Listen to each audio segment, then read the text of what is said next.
Maaari ka bang huminto sandali at manalangin at hayaang dumating sa iyo ang pagpapalang ito?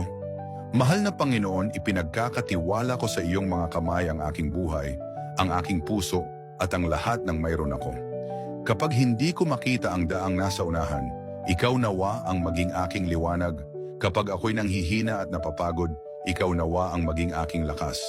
Kapag nagsisimulang manghina ang aking pananampalataya, palakasin mo po ako sa pamamagitan ng iyong mga salita. Panginoon, nais kitang makilala ng mas malalim araw-araw. Sa gitna man ng kagalakan o mga pagsubok, naway palagi akong manatili sa iyong mapagmahal na yakap. Panginoon, mahal kita at ipinapangako kong ibabahagi ang panalangin ito. Amen.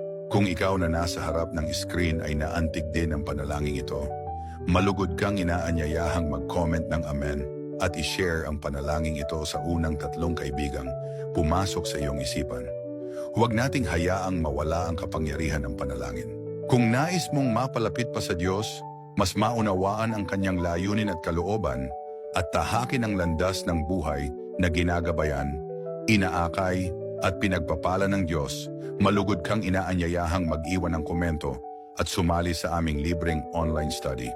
Sinasabi ng Diyos, kapag pagod ka na at nararamdaman mo ang kapanglawan ng mundong ito, huwag magulumihanan, huwag manangis.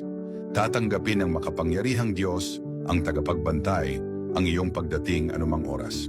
Dito, makatatanggap ka ng higit pang mga pahayag at pagpapala mula sa kaharian ng langit. Pagpalain nawa kayo ng Diyos at ang inyong pamilya. Amen.